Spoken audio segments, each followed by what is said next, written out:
Não é o mais forte que sobrevive, nem o mais inteligente, mas o que melhor se adapta às mudanças. Leon C. Magnuson. Este é o Visão Libertária, sua fonte de informações descentralizadas e distribuídas. Há quem veja os espectros políticos como grandes e complexas filosofias influenciadas pelo contexto histórico e cultural de cada época. Tal visão não deixa de ser verdade, mas podemos muito bem resumi-las em 3 grandes grupos, independente da época ou da região do globo. Temos os muito interventores, que acreditam que os aristocratas são capazes de regular até as leis da física, os poucos interventores que defendem coisas como serviços essenciais e setores estratégicos, e os sensatos libertários.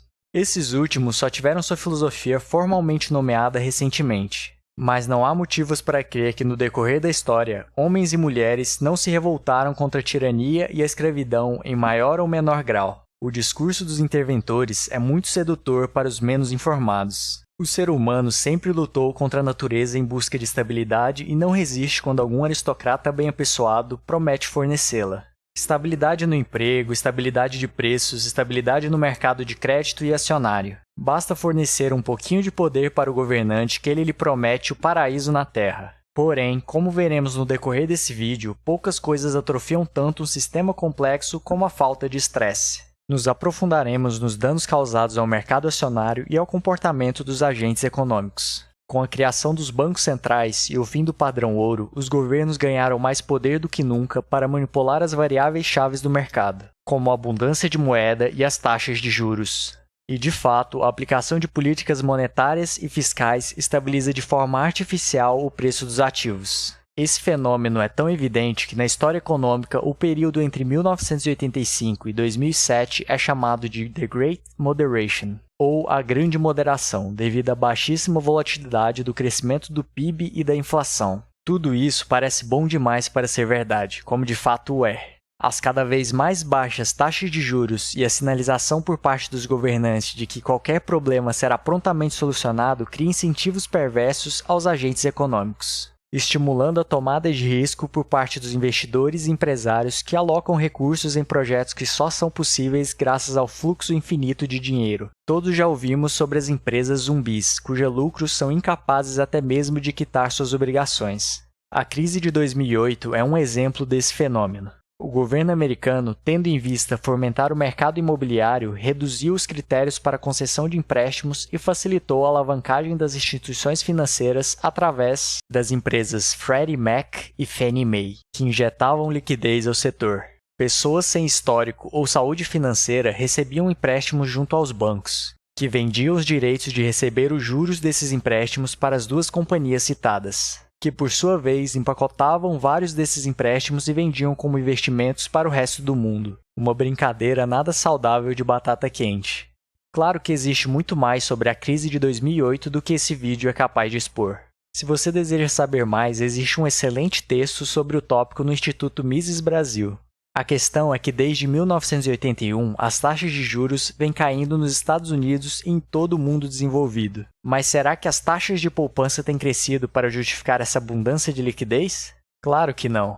Os governos tentam corrigir os problemas que suas regulamentações causam, injetando cada vez mais estímulos na economia viciada. Se no passado só manipulavam as taxas de juros, hoje em dia compram títulos do Tesouro e hipotecas direto no mercado. Alguns bancos centrais compram inclusive ações. Se as leis econômicas continuam valendo, e elas valerão para todo sempre, o aumento da demanda de qualquer bem no mercado eleva o seu preço.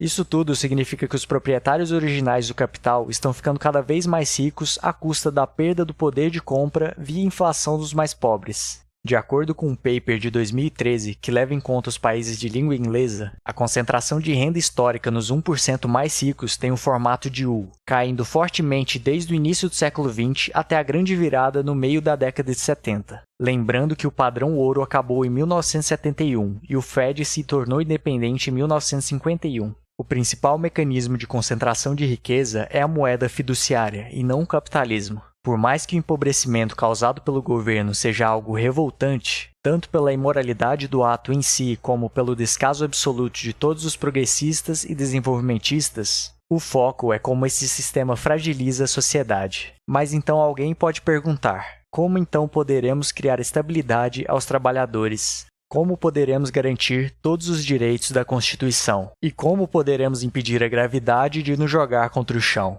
A resposta óbvia é que simplesmente não podemos. Os mercados são cíclicos, empresas crescem e quebram e empregos surgem e desaparecem. Peter Drucker, pai da administração moderna, afirmou em sua última entrevista, abre aspas, as árvores não crescem até o céu, fecha aspas. Nenhum político ou sistema social é capaz de contornar essa realidade, e a sociedade deveria ter maturidade suficiente para encarar esse fato. Muito melhor do que fingir que os burocratas podem corrigir as instabilidades do mundo é deixar o mercado se regular sozinho. Tudo indica que crises em um capitalismo puro seriam muito menores e passageiras, sem os malefícios de darem poder aos políticos que se acham muito espertos e maus incentivos aos agentes econômicos. Seguros e previdências privadas já são amplamente usados para cobrir sinistros que o Estado não acha essenciais. O que é ótimo, pois quanto menos regulações e menos serviços o Estado fingir que presta, maior a competitividade entre as empresas e, consequentemente, a qualidade dos produtos aos consumidores. A economia e a realidade são sistemas complexos. Mudanças em algumas das variáveis de entrada mudam completamente as variáveis de saída. Existirão crises no mundo libertário. Elas têm sido uma das únicas constantes na história humana. Mas o poder de adaptação do mercado garantirá que elas passem rápido e com a menor dor possível. Tem sido assim desde sempre. E um mundo de informações cada vez mais rápidas tende a catalisar esse fenômeno. A física de materiais, a filosofia e a teoria da evolução já sabem há muito tempo o que a sociedade humana se recusa a admitir. É mais importante ser maleável e rápido às mudanças do que ser rígido, lento e quebradiço. Poucas coisas no mundo são tão ineficientes como a burocracia estatal. Hipócrates, pai da medicina, aconselha: em primeiro lugar, não cause mal. Em dúvida, abstenha-se de intervir. Obrigado por sua audiência. Esse artigo foi sugerido e escrito por Lulucho Convertido, revisado por Paulo Almeida e narrado por Felipe Bar. Se você gostou desse vídeo, clique no ícone de curtir abaixo e compartilhe o vídeo em sua rede social. Se você deseja ser notificado de outros vídeos, clique em se inscrever e depois no ícone da campainha. Até a próxima!